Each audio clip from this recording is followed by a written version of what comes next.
Nature's first green is gold, her hardest hue to hold. Her early leaf's a flower, but only so an hour. Then leaf subsides to leaf, so Eden sank to grief. So dawn goes down to day, nothing gold can stay. Hello there, folks, and welcome back to the channel. Today I have a very special one for you, as we are talking The Outsiders by S.E. Hinton. Love this cover. I remember reading this exact version in 7th grade, and I'll say this. This book is still one of the most sentimental, most impactful, most meaningful books I've ever read. And keep in mind, folks, S.E. Hinton was 16 years old when she wrote this. That's right, a teenager, 16 years old. Because back in the 60s when she wrote this, she felt like there wasn't much good reading material for that age group. She felt it wasn't accurate. She felt it didn't paint the right picture of what was really going on. So she said, "You know what? I'm gonna take matters into my own hands and write my own book." And little did she know that this book would still resonate with the young adults and adults to this day. It still resonates. So without further ado, let's jump in, folks. Right off the bat, she takes us into this world of gang violence. We've got the greasers on one side. We've got the socials on the other side. Who are the greasers? They're the outcasts. They're the hoodlums. They're the lowdowns. Who are the socials? They are the rich kids. They're the high ups. They've got it all. They've got it made. So we've got these opposite ends of the spectrum, you know what I'm saying, in this titanic clash of this book. So Ponyboy Curtis, he's our main character, 14 years old, Ponyboy Curtis, and he's got two brothers, Soda Pop and Derry. They're both older and their parents aren't around, so they have to watch out for each other. They have to look out for each other. And then we've got Johnny, who is Ponyboy's best friend. He's 16. So Johnny and Ponyboy, they're both kids. Remember, folks, everything that happens in this book, all the traumatic events and all that, these are just kids, 14 and 16 years old. So bear that in mind, folks. It's a lot to digest for young adults. So right off the bat, boom, Ponyboy gets jumped by the socials. But before the book, before this book takes place, Johnny gets jumped by the socials, only he got severely beaten. It was described as all the guys were wearing rings and they were liquored up and they really let him have it. And ever since then, he wasn't the same. He was like a scared puppy dog who had been kicked too many times. Just look at fear in his eye. When is it going to happen again? He carried a blade on him.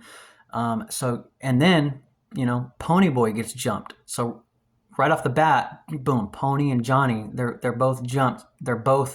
It's made known to them that, hey, I'm a greaser. I'm on this side and they're on that side. They're socials. So boom, I know what I am. At this young age, they're being molded, So, anyways, they get jumped. Well, that night, they're looking to get in some action. Hey, so they go up to their older friend, Dally. Who's Dally? Dallas Winston. He is the bad influence, if you will. He's from New York, so, he's described as, rough, rugged. He's been around, robberies and muggings and violence. He's got a temper, maybe been caught up in a murder rap or who knows. But anyway, they look up to him. They want to be like him. So, hey, Dally, what you get into tonight? Oh, I'm going to the drive-in movie. Y'all can come. Y'all can hang out. Boom, they go to the drive-in movie. They run into these two social girls. Dally starts harassing them right off the bat. Johnny jumps in and says, hey, man, leave them alone. And then everyone is shocked because no one talks to Dallas Winston like that without getting their teeth kicked in. Well, unless you're Johnny, because Johnny's like the pet of the gang. All the greasers, they look out for him. They know what he's been through. He's a scared puppy dog. He's not wanted at home. He's abused and neglected and kicked out. So because it was Johnny that told him off, he said, you know what? He just storms off. He lets him keep his teeth. Well, those two social girls, they like Johnny and Pony. Hey, come sit with us. Thanks for defending us or whatever. So Cherry and Marcia, that's their names, Cherry and Ponyboy go to the concession stand to, get a drink and to talk and get to know each other a little bit more. So I've got several excerpts from the book, and here we go. This is, when they're in the concession stand getting to know each other. "You read a lot, don't you, Ponyboy?" Cherry asked. I was startled. "Yeah, why?" She kind of shrugged. "I could just tell. I'll bet you watch sunsets too." She was quiet for a minute after I nodded. "I used to watch them too before I got so busy." I shook my head. It seemed funny to me that the sunset she saw from her patio and the one I saw from the back of my steps was the same one. Maybe the two different worlds we lived in weren't so different. We saw the same sunset. Wow, what a powerful excerpt. That just, she's describing, hey, I'm on this side and you're on that side. What do you mean we like the same things? What do you mean you watch the sunset? What do you mean you look at that with all the same awe and amazement and beauty that I do? It's like they were such on the opposite sides of the spectrum that it was unfathomable that they relate in some way. So I thought that was really deep, and I just love that expert. So anyways, later after the movie, it's time to go. Ponyboy and Johnny, they're walking the Soch girls home. Well, who pulls up? Who do you think? It's the Soch girls' boyfriends. Some big-time Soches rolling up in a Mustang, liquored up. I mean, and you can think, soon as they pull up, what are you girls doing walking with these greasers, these hoodlums? They're ready to fight. Well, Cherry doesn't like that. Just breaks up the situation. They go their separate ways, but that ain't it, folks. They are going to meet up again very soon. Well, anyway, later that night, Ponyboy and Johnny, they're laying in this vacant lot because, Johnny's unwanted and he can't go home, so he just sleeps in the lot sometimes. Well, it's getting to him. It's getting to Johnny that he's a 16-year-old kid and he's already been exposed to a life of gang violence, brutality, things, it's like just because he's this way, he's got to watch his back now. Just because he's a greaser, he's got, all these troubles and all these worries. Well, he starts pouring his heart out to Ponyboy. They're talking, and I've got another excerpt from where they're laying in the field just talking to each other. They're best friends. "I can't take much more." Johnny spoke my own feelings. "I'll kill myself or something." "Don't," I said, sitting up in alarm. "You can't kill yourself, Johnny." "Well, I won't, but I gotta do something. It seems like there's gotta be some place without greasers or Soches, with just people. Plain, ordinary people." Wow, what a powerful excerpt. I mean, he's basically pouring his heart out to Ponyboy saying, I'm just a kid. Why can't people just be people? Why do we have to live in this world where we're on this side and they're on that side and we have to always hurt each other and fight each other? I'm sick of it. I can't take it anymore. And Pony's there. "No, Johnny, don't do it, man. You got me. You've got us." So, this book will really tug at your heartstrings. It's deep. It is very, very deep. So anyway, boom, they both drift off to sleep. Well, Ponyboy wakes up and he's freaking out. It's 2 a.m. and he knows when he gets home, Derry, his older brother, is gonna have something to say about it. Well, sure enough, he gets home, a fight breaks out. Derry hits him and boom, Ponyboy takes off running down the street. "Come on, Johnny, we're running away. Let's go down to the park and have a smoke and cool off." Well, little does he know that one decision to go to the park, to have a smoke, to cool off, will change everyone's lives forever. Everyone. Because little do they know the Soches from earlier, from that night, whose women they were trying to pick up on, according to the Soches, they didn't just go home and do their homework and go to bed. No, they were cruising the streets in that Mustang, drinking hard liquor with revenge on their mind, waiting to come across these greasers. And boom, they hit the jackpot. They found them sitting at the park, and that brings our next excerpt. When they find them. You know what a greaser is? Bob asked. White trash with long hair. I felt the blood draining from my face. I've been cussed out and sworn at, but nothing ever hit me like that did. Johnny Cake made kind of a gasp and his eyes were smoldering. You know what a Soch is, I said, my voice shaking with rage. White trash with Mustangs and Madras. And then, because I couldn't think of anything bad enough to call them, I spit at them. Boom. So there it is, folks. And let me tell you something. They don't just play patty cake right after this sentence. No. Someone ends up dead. Someone ends up murdered. Someone ends up lifeless on the ground. Very serious. So, boom, that happens. And you know, obviously it wasn't Ponyboy or Johnny. But anyways, that happens, and Ponyboy and Johnny are freaking out. We gotta go. Who do we call? Who do they call? The bad influence, their older friend who knows how to get them out of the situation, Dally.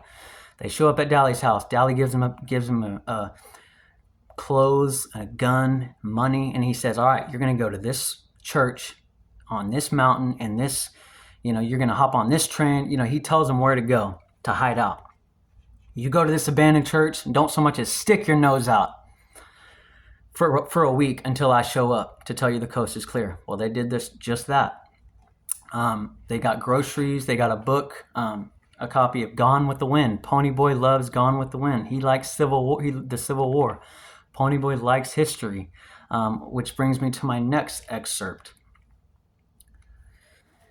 Let's see. I had almost decided that I had dreamed the outside world and there was nothing real but bologna sandwiches and the Civil War and the old church in the midst of the valley. It seemed to me that I had always lived in the church, or maybe lived during the Civil War and had somehow got transplanted. That shows you what a wild imagination I have. Wild imagination indeed. It's S.E. Hinton describes him as always reading, always into books and movies, and his imagination is just wild. And I love that he loves the Civil War, because if you know me, you know I love the Civil War. And he's like, maybe I was alive during that time. You know what I'm saying? So right there, boom, his imagination. He's a 14-year-old kid, and his imagination is thinking he was, he knows there's more to life. You know what I'm saying? He's reading Gone with the Wind, for crying outs. Okay, so they're hiding out in this church. They leave, and then one day they leave, and then they come back. Next thing you know, the church is on fire. Boom, it's on fire. There's a bunch of kids outside. Apparently these kids were having a picnic. Well, Johnny immediately runs into the burning. He hears screaming children inside the burning church. Immediately runs into the building. No regard for his own life. No regard for his own health. No regard for anything else except save those children who will most certainly burn to death if no one saves them. So him and Ponyboy, boom, they go in the church. They start pulling kids out. They get them all out. Boom. Big piece of wood falls on Johnny's back, breaks his back, nearly kills him. But anyways, puts him on his deathbed pretty much. He's got third-degree burns. His back is broke. He'll never walk again. It's bad. It is horrifying. But he saved those children. He saved every one of those children. They are heroes. They went from greaser scum, hoodlum scum, to we're going to save these children from this burning building. I mean, golly. It's just heavy. That's the real deal, folks. And forgive me. We'll edit out all this stuff. But, it's crazy. And that brings me to my next excerpt. Later, there's a rumble. What is a rumble? A rumble is a big gang fight between the greasers and the Socs. They've got to meet up and have it out every now and again. They got to let that aggression out. Well, one night they have a rumble, and then after the rumble, Ponyboy and Dally go to the hospital to see Johnny, to tell them, hey, Johnny, we kicked the Socia's butts, man. We won the Rumble. We won. Well, this is what Johnny had to say about that. We won. I don't know. Dally swallowed, wiping the sweat off his upper lip. Johnny Cake? He said in a hoarse voice. Johnny? We won, Dally panted. We beat the Socias. We stomped them. Chased them out of our territory. Johnny didn't even try to grin at him. Useless. Fighting's no good. He was awful white. Dally licked his lips nervously.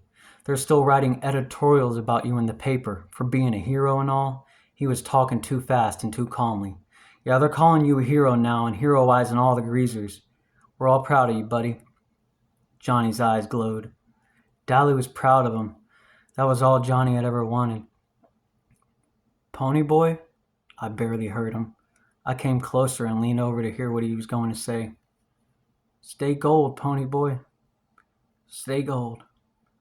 The pillow seemed to sink a little, and Johnny died. So right there, folks, as he's dying, as he's getting out his last breaths, what does he say? Fighting's useless. Dally was so excited. Hey, we beat the Socias. Hey, we won the Rumble. On his deathbed. Fighting's useless. And that just resonates. That just, not only in just this Rumble situation, but in, like when I reread it recently, I read those words and it immediately just made me just sober up to any, fight that I'm currently involved in. It's not that important, man. It's not. Fighting is no good. It's useless. And, every time you read a book, I've read this book more times than I can count. Every time you read a book, something else just reaches out and grabs at you. And that's what grabbed me this time. How deep. S.E. Hinton, man, she was 16 years old when she wrote this, which is just crazy. But I know I'm rambling at this point. But so Johnny's dead, and that breaks everyone's heart. It really messes everyone up. But I tried to keep this review spoiler free. I tried to just give you my own. This is what this story means to me. I was that kid. I've been that kid running away in the middle of the night. I've been that kid, going through, we've all gone through things. You know what I'm saying? And that's why I think it resonates so well with me, because when I was a kid, a troubled teen or whatever, I saw myself as Pony Boy Curtis. I really did. Maybe not as tragic, maybe not all the tragedy, but just that sense of, wanting to fit in and why is the world the way that it is? I always had those questions as a young age. No, I didn't grow up in the era of greasers and Socias, but in my era, we had our own greasers and we had our own Socias and we had our own, cliques. And there's always going to be those. There's always going to be greasers and Socias. Maybe not in the traditional sense, but in the sense of we're always going to be on the opposite side. But hey, we're always going to look at the same sunset. So this review could go on for an hour. I could not shut up about this. But one last excerpt before I let you go. And this one really, I'm really going to have to keep it together. Here we have Johnny. So Johnny dies, and they were reading Gone with the Wind. Well, Johnny had the copy of Gone with the Wind in the hospital, and he had the doctor. He couldn't write, so he said what he wanted to say, and the doctor wrote this final letter for Pony Boy, and he stuck it in the copy of Gone with the Wind.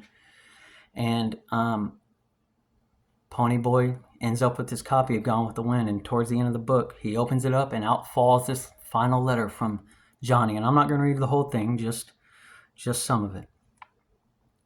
I've been thinking about it, and that poem, that guy wrote it, he meant you're gold when you're a kid, like green.